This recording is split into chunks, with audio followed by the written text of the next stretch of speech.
नमस्कार दोस्तों, ट्रिकी गुरु अमित गुप्ता के YouTube चैनल में आज आपका फिर से स्वागत है। दोस्तों आज मैं आपके लिए फिर से लेकर आ गया हूं एसएससी जीडी के प्रीवियस ईयर यानी कि 2019 के 25 रीजनिंग के ऐसे प्रश्नों को जिन्हें हम सॉल्व करेंगे बिल्कुल ट्रिकी अप्रोच के साथ। इन सभी प्रश्नों को देखकर आप समझ पाएंगे कि आपकी परीक्षा में किस तरीके के प्रश्न पूछे जा रहे हैं और इन प्रश्नों के माध्यम से आप अपनी अच्छी खासी प्रैक्टिस भी कर सकते हैं। तो तरीका यही होगा कि प्रश्न जब आपके सामने आए तो वीडियो को रोकिए, रफ और पेन लेकर बैठिए और खुद से उत्तर बताने का प्रयास करिए, उसके बाद ही वीडियो को आगे बढ़ाइए। तो देखते हैं हम इस सीरीज का ये 10वां वीडियो है। इससे पहले यानी 9 वीडियो जारी हो चुके हैं। तो देखते हैं हम इसका पहला प्रश्न। तो यहां पर थोड़ा गैर जरूरी चीजों को थोड़ा छोटा छोटा किया गया है। इसमें लिखा हुआ है जे, इसको मैं थोड़ा सा बड़ा करके आपको पढ़ा देता हूं।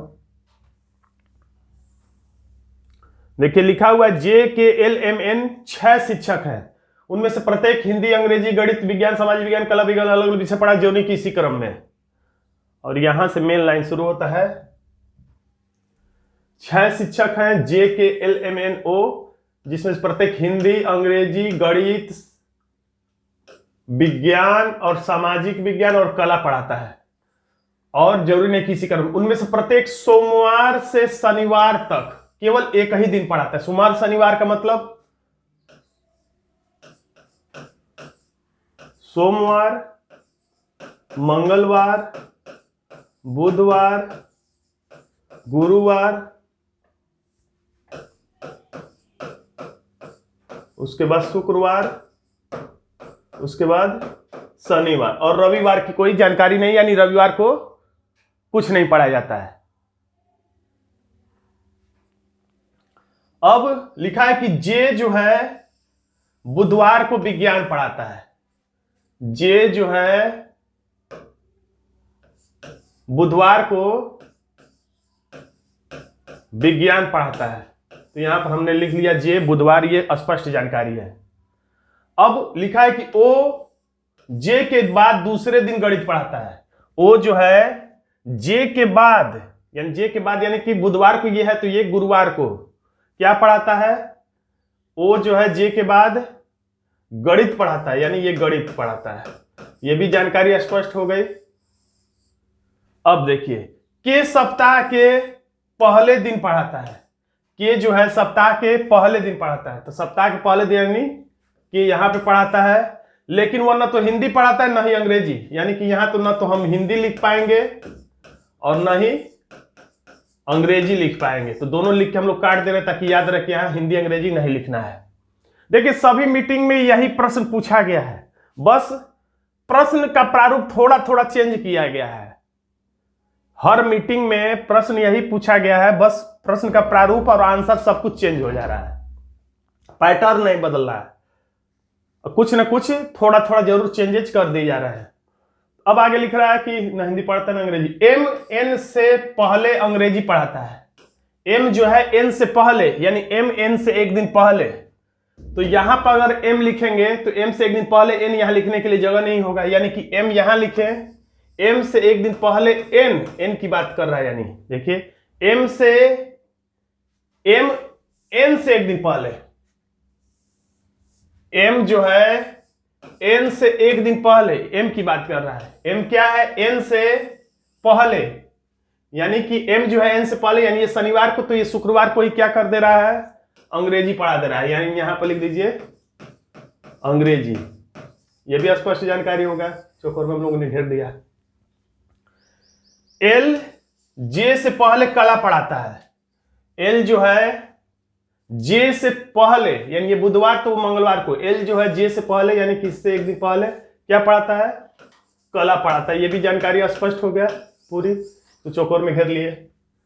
अब यहां पर देखिए, यहां पर ना हिंदी होगा ना अंग्रेजी, तो खैर अंग्रेजी तो यहां पर हो ही चुका है, तो अंग्रेजी की तो कोई बात नहीं अब रह गई।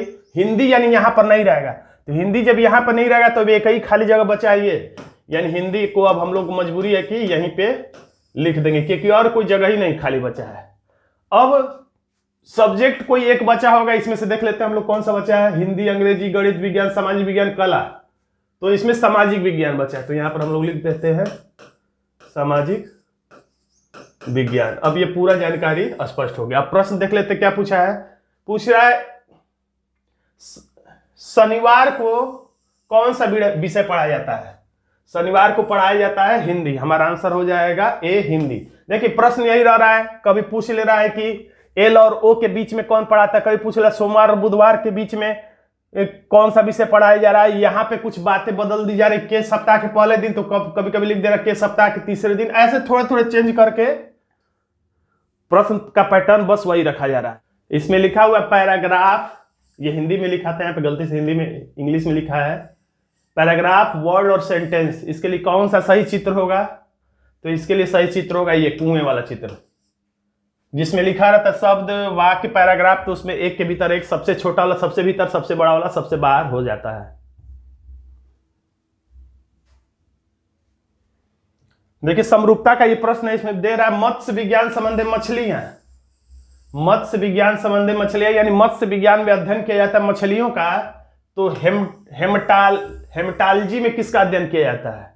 तो देखिए हीमोग्लोबिन एक शब्द है, हीमोग्लोबिन शब्द से ही बना हेमटोलॉजी, तो हेमटोलॉजी में अध्ययन किया जाता है रक्त का। हमारा आंसर हो जाएगा ये। यानी इस प्रश्न के लिए जीके की जानकारी अपेक्षित थी। कुछ कुछ प्रश्न रीजनिंग में ऐसे होते हैं जिसमें बिना रीजनिंग जीके की जानकारी के आप उत्तर नहीं दे पाते हैं। इस मैट्रिक्स में बताना कि खाली स्थान पर कौन सा अंक आएगा।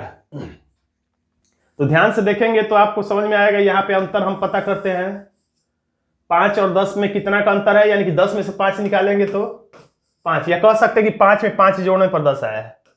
अब 10 में कितना जोड़ने पर 17 आएगा, तो 10 में 7 जोड़ने पर। कैसे पता चला? तो 17 में से आप 10 निकाल दीजिए, फिर बड़ी संख्या छोटी संख्या यानी 26 में से फिर 17 निकाल दीजिए, 17 10 27, यानी कि यहाँ पर आ जाएगा 9। फिर यहाँ 37 में से 26 निकाल दीजिए, 26 10 36 137, यानी कि यहाँ पर आ जाएगा प्लस 11। यानी कि 5 में 5 जोड़ने पर 10, फिर 10 में 7 जोड़ने पर, यानी कि 5 जोड़ने पर, फिर 7 जोड़ने पर, फिर 9, फिर 11, यानी 2 2 बढ़ता जा रहा है। 5 के बाद देखिए 5 2 7, 7 के बाद 2 बढ़ गया 9, 9 के बाद 2 11, तो 11 के बाद फिर 2 बढ़ेगा, तो यानी अब कितना बढ़ने का नंबर है? तो प्लस 13 बढ़ने का नंबर है। तो 37 में आप 13 जोड़ेंगे, जितना आएगा वही हमारा आंसर हो जाएगा। 7 3 10 5, यानी कि हमारा आंसर हो जाएगा बी 50। आंसर हो गया डी 50।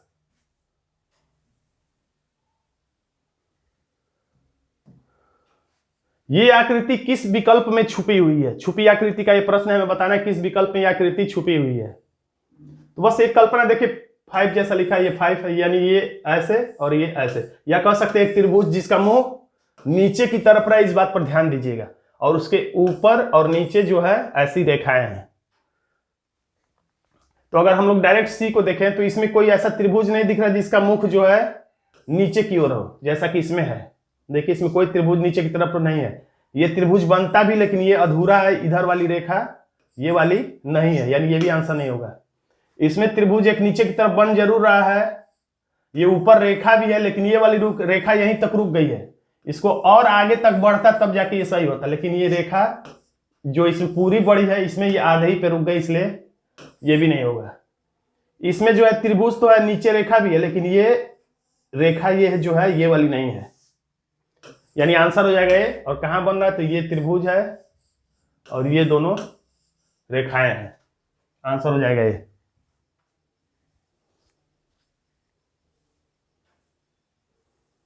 प्रसिद्ध संबंध विख्यात, तो प्रतिबंध संबंध क्या होगा? तो इसमें कैसा संबंध? अब इस प्रश्न के लिए हिंदी की जानकारी चाहिए, और हिंदी एसएससी जीडी में है भी, तो हिंदी की जानकारी आपको होगी। प्रसिद्ध संबंध विख्यात यानी ये पर्यायवाची संबंध है। कैसा संबंध है? पर्यायवाची संबंध है। या प्रसिद्ध बोलिए या विख्यात बोलिए, एक ही बात है। उसी तरह से प्रतिबंध बोलिए या इसका पर्यायवाची शब्द क्या होगा? निषेध बोलिए। प्रतिबंधित क्षेत्र है या निषेध क्षेत्र है, यानी प्रवेश निषेध है। आंसर हो जाएगा सी। अब ये दर्पण प्रतिबिंब आपको बताना है कि दर्पण छवि इसका कैसे बनेगा। तो बिल्कुल आसान है, दाएं की वस्तु बाएं, बाएं की वस्तु दाएं चली जाती। तो ये वाला जो है घेरा नजदीक वाले ये दाएं साइड में है, तो बाएं साइड में चला जाएगा। तो बाएं साइड में ठीक से कौन गया है? तो ये गया। ये थोड़ा सा ऊपर हो गया, इसलिए ये नहीं होगा। आंसर हो जाएगा डी। समरूपता का ये प्रश्न है। तो इसमें क्या किया गया है, तो देखिए आसान है, अंतर से ही आ जाएगा आंसर। एल है तो एम यानी कि प्लस 1 किया गया है, ई है तो एफ यानी कि फिर प्लस 1 किया गया है, वी है तो वी ही रहने दिया गया, यानी कह सकते हैं कि प्लस 0 यानी कुछ नहीं बढ़ा है, ई है तो डी यानी कि -1 क्योंकि ठीक एक पहले आता है, एल है तो के यानी कि फिर -1 यानी +1 +1 +0 -1 -1। तो फिर उसी तरह से आंसर लाने के लिए एफ है तो +1 करेंगे तो जी, फिर ई है तो फिर +1 करेंगे तो एफ। अब एन को वैसे ही रहने देंगे क्योंकि +0 करेंगे तो एन ही, फिर सी में से 1 निकालेंगे तो बी और ई में से 1 निकालेंगे तो डी, जी एफ एन बी डी, जी एफ एन बी डी जो कि विकल्प बी में है, हमारा आंसर हो जाता है बी। अब इसमें बताना है कि प्रश्नवाचक चिन्ह के स्थान पर क्या आएगा, यानी श्रृंखला परीक्षण का ये प्रश्न है। तो 98 बड़ी संख्या से छोटी संख्या निकालिए, आपका आंसर अपने आप आ जाएगा। तो 102 में से 98 निकाल दीजिए, 99 100 1 2 यानी कि +4, यानी कह सकते हैं 102 में से +4 नहीं -4, 102 में से 4 घटाने पर 98 आएगा। तो फिर 98 में से 82 आप निकाल दीजिए और देखिए कितना आ रहा है, 82 10 92 यानी कि 16, यहां पर आएगा 16, यानी कि 98 में से 16 घटाने पर 82 आएगा। फिर आप 82 में से 46 निकाल कर चेक कर लीजिए कितना आ रहा है। तो 82 में से 46 निकालेंगे तो यहां पर आ जाएगा माइनस में 36, यानी कि आपको देखने से अब समझ में आ गया होगा कि ये वर्ग है, ये किसका है, 2 का वर्ग, ये है 4 का वर्ग, ये है 6 का वर्ग, 2 के बाद 3 नहीं 4 का वर्ग है, 4 के बाद 5 नहीं 6 का वर्ग है, तो अब 6 के बाद 7 नहीं 8 का वर्ग होना चाहिए, कितना यानी 64, यानी -64। यानी जैसे 102 में से 4 निकालने पर 98, 198 में 16 निकालने पर 82, 82 में 36 निकालने पर 46, उसी तरह से 46 में से 64 निकालना है, 46 में से कितना निकालना है 64। तो निकालना संभव नहीं तो हमारा आंसर माइनस में आएगा, तो आप 64 में से ही 46 निकालिए, लेकिन आप समझिएगा कि हमें माइनस में उत्तर लाना है। तो 14 में से 6 निकलेगा तो आ जाएगा 8, यहां हो जाएगा 5, 5 में से 4 निकालेंगे तो 1, यानी -18 हमारा आंसर आ जाएगा।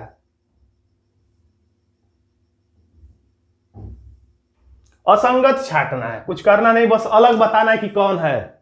और मैं आपको ये क्लू बता देता हूं कि एसएससी जीडी में जो प्रश्न अलग छांटने वाला ऐसा आ रहा है अक्षर वाला, तो उसमें अंतर के आधार पे नहीं रह रहा है। ज्यादातर परीक्षाओं में ऐसा होता है कि अंतर के आधार पे होता है कि सब में 3-3 का अंतर है, किसी में 4 का है या 5 का है, तो वही आंसर हो जाता है। लेकिन इसमें योगफल के आधार पे ज्यादातर देखा जा रहा है कि आंसर हो रहा है, यानी सबका योगफल 3 का योगफल कोई एक आएगा और किसी एक का अलग आएगा, वही आंसर होगा। तो आप योगफल कर लीजिए, एफ आता है 6 नंबर पे, आई आता है 9 नंबर पे और एल आता है 12 नंबर पे। तो सबका योगफल करेंगे तो आपको आंसर पता चल जाएगा। तो 12 और 9 21, 21 और तो ये हो जाएगा आपका 27, या इधर से भी जोड़ सकते हैं, 9 6 15, 15 10 25 26 27, 27 हो गया। अब इसको फिर जोड़िए, 11 + 10 + 12, 12 10 22 10 32 33, यानी इसका योगफल 33 आ रहा है। अब यहां पर एक बात और ध्यान दीजिए, कोई भी अलग छांटने वाला प्रश्न रहता है तो उसमें 2 प्रारूप होते हैं, 2 प्रारूप होते हैं, 2 प्रारूप का पालन किया जाता है। किसी 3 विकल्प में एक प्रारूप और किसी एक विकल्प में दूसरा वाला प्रारूप।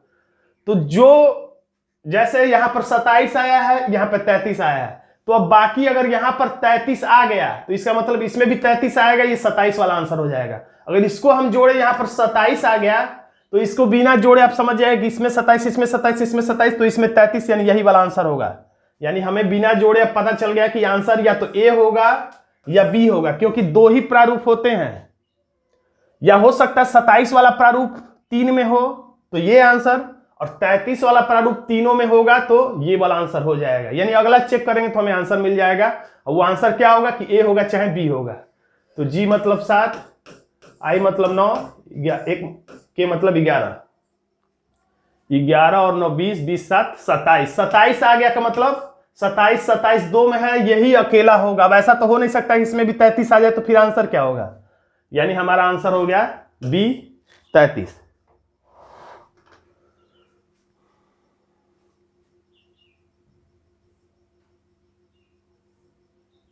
अब देखिए ये न्याय वाक्य का प्रश्न है, इसका चित्र हम बनाते। सभी भेक मेढक हैं,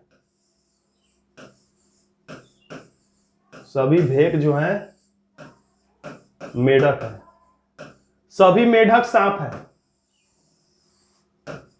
सभी मेढक जो है सांप है, कुछ सांप भेक है। अब देखिए जब बाहर भीतर वाले में तुलना होता है तो इस बात को याद रखिएगा, फिर से मैं रटा दे रहा हूं, भीतर वाले को सभी, बाहर वाले को कुछ बोलना होता है।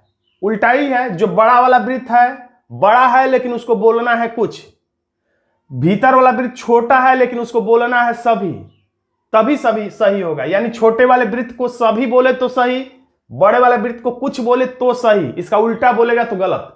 तो देखते हैं क्या है, कुछ सांप बोल रहा है, तो सांप कौन है, सांप जो है, और किसकी बात कर रहा है, भेक की। सांप और भेक में सांप बड़े वृत्त में है तो इसको कुछ बोलना है, इसको सभी बोलना है, तो सांप को कुछ बोल भी रहा है यानी कि सही है। अब मेढक और भेक की बात कर रहा है, तो मेढक और भेक में, मेढक बड़े वृत्त में है, ये छोटे वृत्त में, तो बड़े वाले वृत्त को क्या बोलेगा, कुछ, तो सही, इसको सभी बोलेगा तो सही। तो क्या बोल रहा है, कुछ मेढक, बड़े वाले वृत्त को कुछ बोल भी रहा है यानी कि ये सही है, यानी दोनों ही निष्कर्ष सही हैं। इसलिए आंसर हमारा हो जाएगा सी, दोनों ही निष्कर्ष अनुसरण करते हैं। फिर श्रृंखला परीक्षण का प्रश्न है, आंकिक श्रृंखला, तो अंतर निकालेंगे तो हमें आंसर पता चलेगा, तो अंतर ही निकालना है। आप अंतर निकाल के बड़े संख्या से छोटी संख्या को घटा के लिखेंगे तो अपने आप ही आपको समझ में आ जाएगा कि क्या आंसर आएगा। तो 17 में से यहां पर 17 में से 5 निकाल दीजिए, देखिए कितना आंसर आ रहा है, तो यहां पर आएगा 12, 12 5 17 होता है। यहां पर आएगा 34 में 17 निकालेंगे तो 17, यहां पर निकालेंगे 61 में से 34 तो यहां पर आ जाएगा 27, 12 17 27। अब आगे क्या आएगा अंतर, यही हमें पता करना है। तो देखिए अब फिर अब नहीं समझ में आ रहा तो और थोड़ा नीचे चले जाइए, 17 में से 12 निकालेंगे तो 12 5 17 होता है, यानी कि यहां पे 5 आ जाएगा। 17 में 27 निकालेंगे तो यहां पर 10 आ जाएगा। तो अब रीजनिंग का दिमाग क्या कर रहा है कि यहां 5 का अंतर, यहां 10 का अंतर, तो हो सकता है यहां 20 का अंतर हो, या तो हो सकता है 5 का अंतर 10 का अंतर, तो यहां 15 का अंतर। ये हम लोग अपने दिमाग से लगाए, इसमें कुछ है नहीं। यानी 12 5 17 17 10 27, तो 27 10 37 38 39 40 41 42, यानी यहां पर आ जाएगा आपका 42। तो अब हमें पता चल जाएगा कि आंसर क्या आएगा, 5 12 जोड़ने पर 17, 17 में 17 जोड़ने पर 34, 34 में 27 जोड़ने पर 61, तो 61 में 42 जोड़ेंगे तो आपका आंसर हमें प्राप्त हो जाएगा। तो 42 और 61 जोड़ दीजिए, 2 1 3 6 4 10, 103, यानी कि हमारा आंसर हो जाता है सी।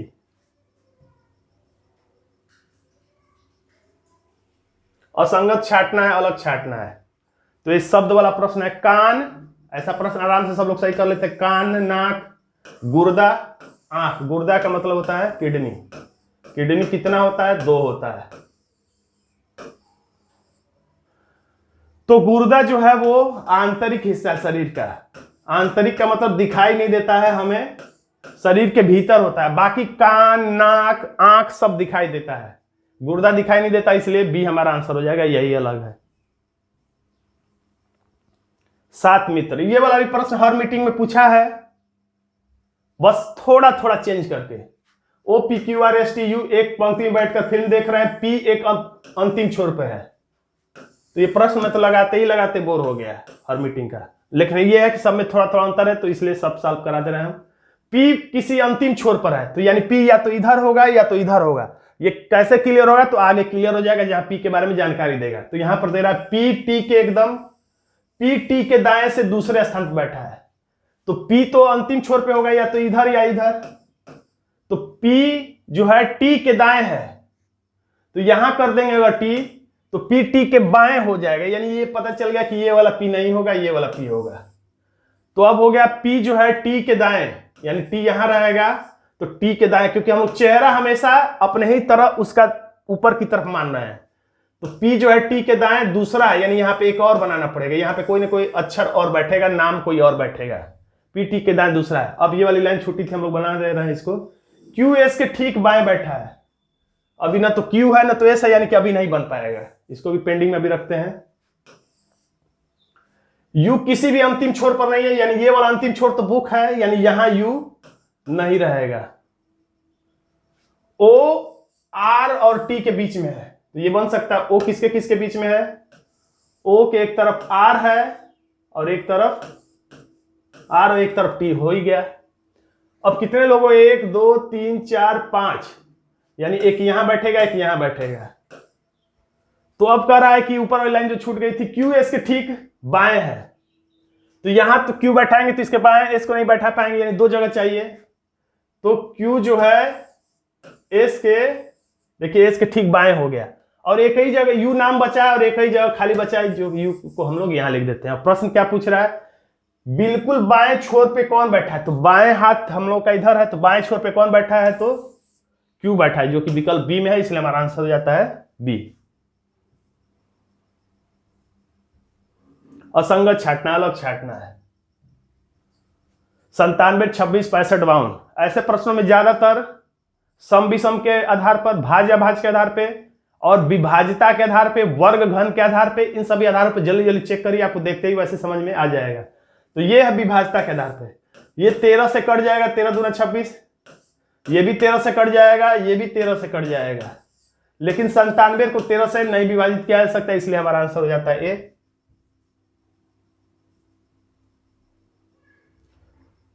श्रृंखला परीक्षण का प्रश्न है ये, तो क्या कर रहा है इसको आप ध्यान से देखिए। Q है तो O, हम लोग यानी कि माइनस में जब रहा करें तो आप दाएं से बाएं चलेंगे तो आपको आसानी रहेगा। जैसे M है तो NO, O है तो PQ, समझ में आ गया कि दो हम लोग बढ़ रहे हैं इधर जाते समय, दो बढ़ रहे हैं हम लोग इधर जाते समय, लेकिन हमें आंसर लाना है इधर, तो इधर जाते समय अगर प्लस है तो इधर आते समय माइनस होगा, अगर इधर जाते समय माइनस है तो इधर जाते समय प्लस होगा। आसान सी बात है, क्योंकि M है तो NO PQ, यानी इधर आते समय हमें -2 मिलेगा। तो M में से 2 घटाना है, तो M आता है 13 नंबर पे, 13 में से 2 निकालेंगे तो 11, 11वां अक्षर होता है K।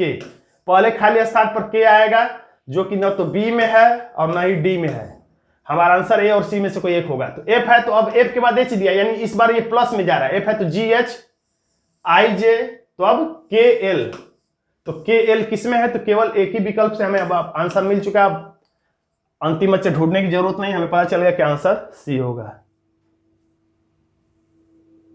कोडिंग डिकोडिंग का ये प्रश्न है,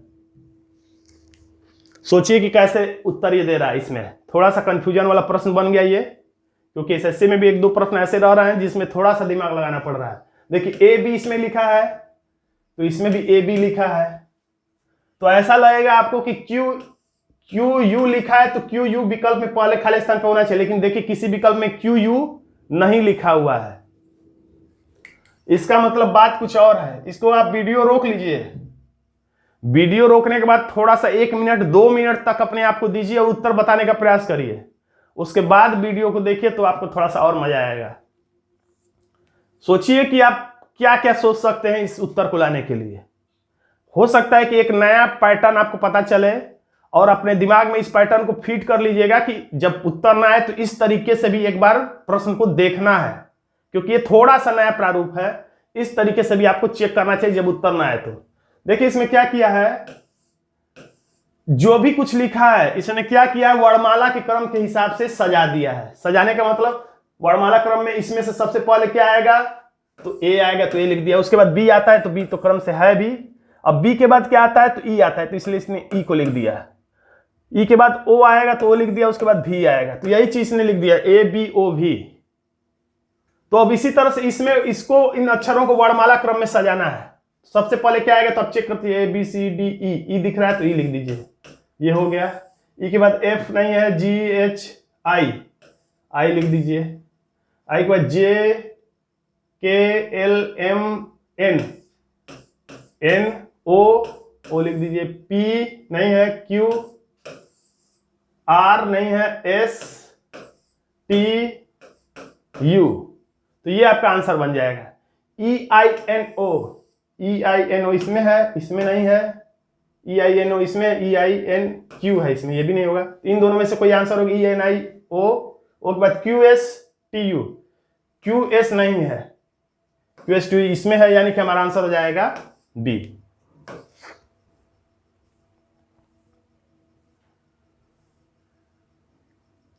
अब इसमें बताना है कि इस आकृति को यहां से फोल्ड कर दिया जाए, आधे से ऊपर की तरफ मोड़ा जाए तो कैसा दिखेगा।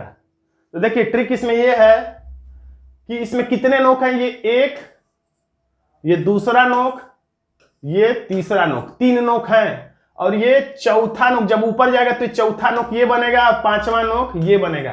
तो 3 ये, और ये जब ऊपर जाएगा तो 2 और, यानी कि टोटल कितने नोक हो जाएंगे, 5। तो नोक के हिसाब से इसमें 1 2 3 4 5 ये हो सकता है। 1 2 3 4 ही नोक है इसमें, ये नहीं हो सकता है। 1 2 3 4 5 ये भी हो सकता है। 1 2 3 4 5 ये भी हो सकता है, यानी केवल नोक के हिसाब से एक विकल्प कट गया, और बाकी सब में से हो सकता है। अब हम लोग क्या देखेंगे, अब ये जो रेखा है ये वाली, ये तो रहेगी, मोड़ने पर भी गायब नहीं होगी। और ये जो रेखा है मुड़ेगी तो यहां पर ऐसे आ जाएगी।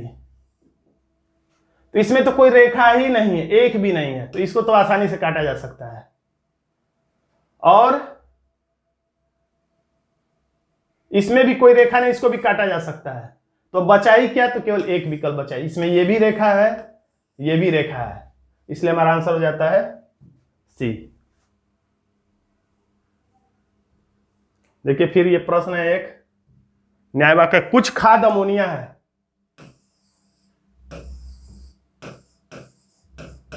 कुछ खाद, परीक्षा में आप चाहें तो थोड़ा शब्द छोटा लिख सकते हैं, जैसे खा लिख दिए, अमो लिख दिए। कुछ अमोनिया पोटास है तो बस पोटा लिख दिए तो भी आपका काम चल जाएगा। तो ऐसा चित्र बनता है, तो आपको पता ही होगा कि इमरती वाला भी बनता है। इसमें कुछ लिखने या बनाने की जरूरत नहीं, बस आप दिमाग में रखिएगा कि इमरती भी बनेगा जिसमें कुछ हाँ कुछ हाँ कुछ हाँ आंसर आता है।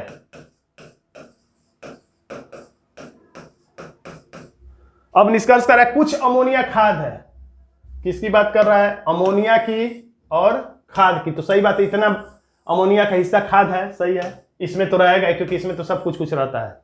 कुछ पोटास अमोनिया है। अब बात कर रहा है पोटास की, अमोनिया की, तो इसका भी भाग इतना कॉमन है, इसमें तो रहेगा अमोनिया पोटास।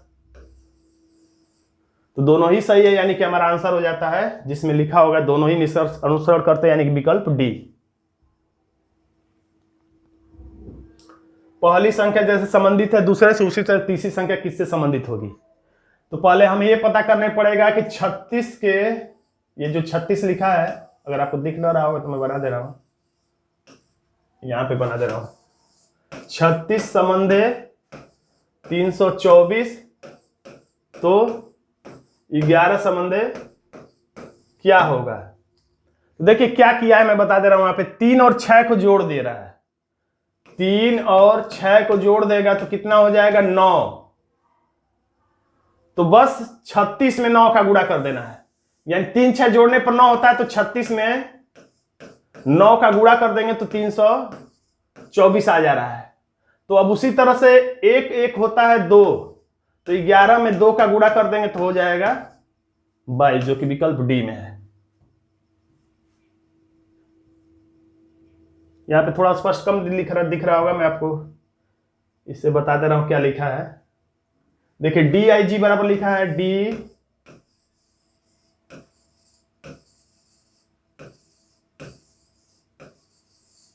DIG बराबर लिखा है 20। तो अब पूछ रहा है F डबल ED, थोड़ा मोटा कम चलता है इसलिए मैं बार बार चलाना पड़ता है मुझे। F डबल ED बराबर क्या आएगा, DIG बराबर 20। देखिए सेम यही पैटर्न, यही प्रश्न दूसरे मीटिंग में भी आया हुआ है, लेकिन उसमें आंसर 80 था और इसमें आंसर 20 ही होगा। देखिए कैसे, क्योंकि इसमें देखिए DIG लिखा है तो D आता है 4 नंबर पे, I आता है 9 नंबर पे, G आता है 7 नंबर पे। तो 9 7 16, 16 4 योगफल कर देंगे तो 20, जो कि लिख दिया है। उसी तरह से FEDD यानी F आता है 6 नंबर पे, फिर 5, E 5 नंबर पे, E 5 नंबर पे और D 4 नंबर पे। 5 5 10, 4 14, ये भी आएगा 20 योगफल, तो इसलिए 20 लिख दिया है। उसमें दूसरे पैटर्न पर था जिसमें गुणा कर रहा था और उसमें आंसर भी दूसरा ही आ रहा था। हमारा आंसर हो गया ये 20। तो दोस्तों आज का ये छोटा सा ट्रिकी वीडियो आपको कैसा लगा कमेंट बॉक्स में जरूर लिखिएगा। वीडियो अच्छा लगा तो वीडियो को लाइक कर दीजिएगा, इसे अपने दोस्तों में शेयर कर दीजिएगा और अभी तक आपने हमारे चैनल को सब्सक्राइब नहीं किया तो सब्सक्राइब जरूर कर लीजिएगा, क्योंकि एसएससी जीडी के लिए ऐसे ट्रिकी वीडियो रीजनिंग के मैं समय समय पर लाता रहूंगा। धन्यवाद दोस्तों।